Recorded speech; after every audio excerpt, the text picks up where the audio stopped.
Let's do a little crash course of what is ovulation and what is going on when we are fertile in our cycle. It is often believed that your period is the most important thing when it comes to your cycle, but that is wrong because ovulation is the star of the show and just doesn't get as much attention until you want to get pregnant, and then it's all you can think about. I always divide the cycle into 2 phases because it keeps it way simpler. We have the follicular phase from your period up until ovulation, and then the luteal phase after ovulation until your next period starts. Essentially, from birth on, our body has stored a bunch of eggs in our ovaries. That's our kind of like the storage unit.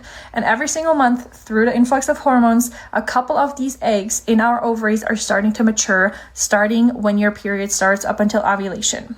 At ovulation, our body is releasing 1 or more eggs into the fallopian tube, and that's when conception can happen.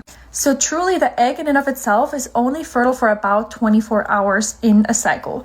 However, we have to keep in mind that leading up to ovulation, all cervical mucus is potentially fertile and can help sperm survive for about 5 to 6 days on average. So you could potentially have intercourse on a Monday and not have any more intercourse, and then on Friday the egg is being released, and you could fall pregnant if sperm is still around and surviving up until that point, if cervical mucus is present. Once ovulation has passed, you're in your luteal phase of the cycle, and essentially your body is now waiting for 1 to 2 weeks to see if there is an embryo nesting itself into the uterine wall. If that doesn't happen, then your hormones decline and your uterine lining is being shed and a new period is starting over.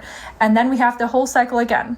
You start your period, eggs are starting to mature, 1 or multiple of these eggs are being released at ovulation.